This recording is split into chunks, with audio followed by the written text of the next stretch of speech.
With the new year being just around the corner, some of you might be thinking about New Year resolution.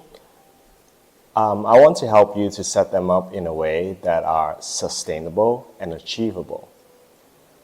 I've seen it in the fitness industry many times. We feel very motivated in January to set up fitness goal or health goal to have a better diet plan or to be stronger, faster, whatever that might be. We feel very motivated collectively. More people go to the gym in January, sign up for personal training, etc. But that motivation kind of diminished over time, maybe in a couple of weeks, maybe in a couple of months, but that always fades away. And why is that? Human nature is very interesting to me.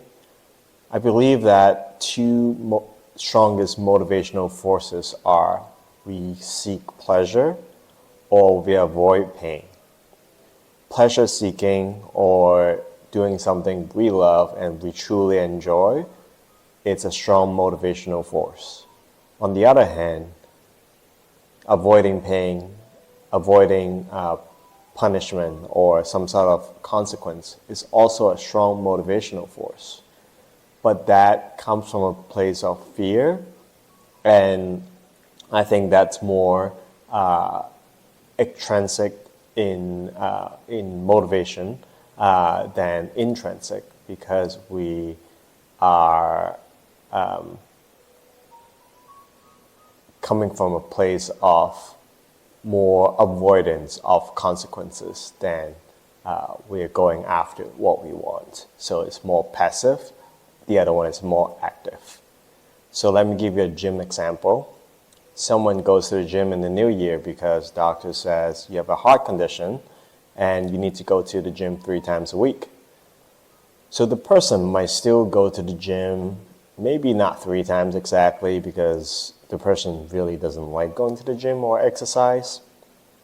But the consequence of having a bad health condition or even the fear of dying might be enough for that person to go to the gym.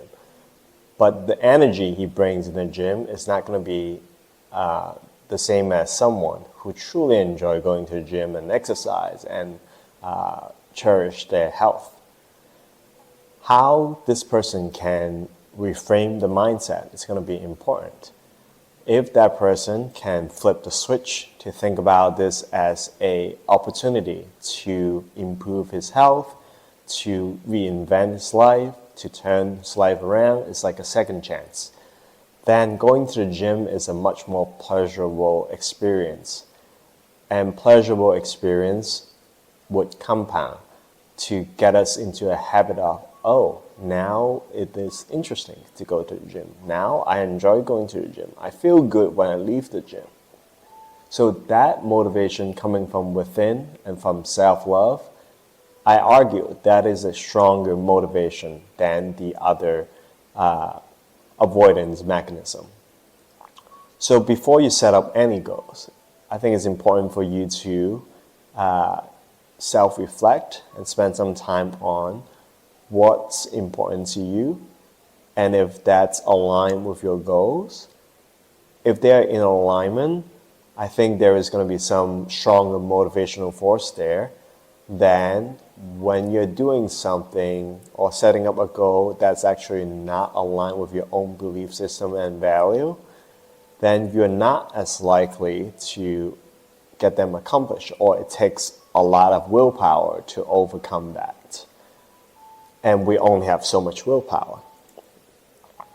And other tip that I have for you is to set the goal with more intention.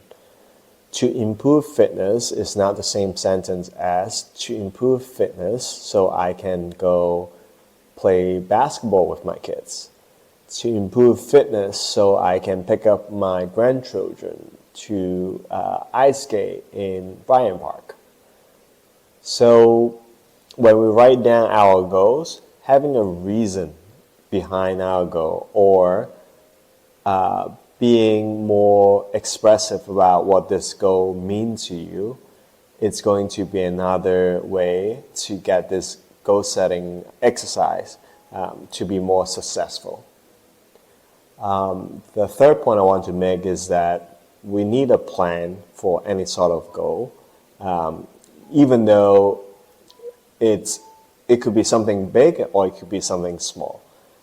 So for example, if someone wants to run a marathon, 26 miles, and the person hasn't been running at all, we can create a first step as something as small as going for a walk 3 times a week, 45 minutes each time, or even less.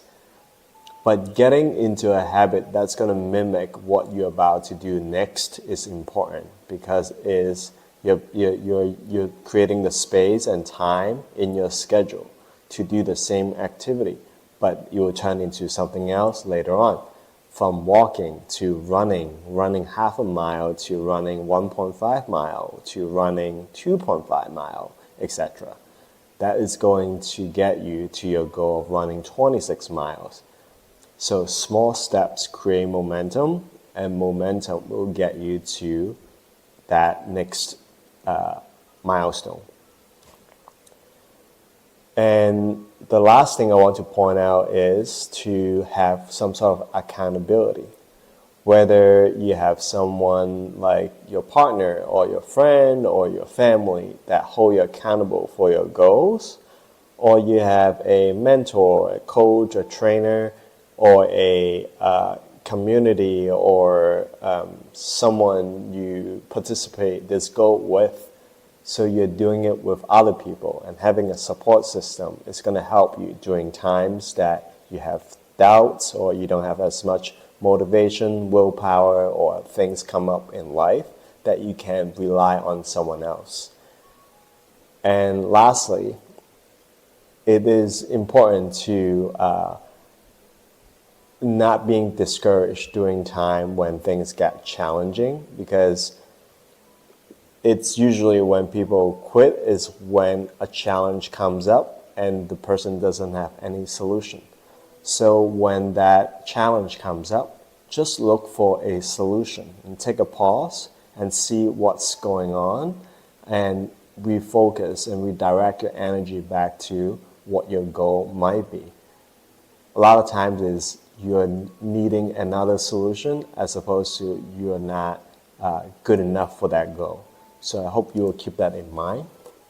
If you find this video useful, you can send it to anyone that you know that might also find it useful, and also subscribe to my channel so I will keep being motivated to create more video in the future as well. Good luck with your New Year resolutions, and please feel free to reach out if you have any questions. I'll see you next time.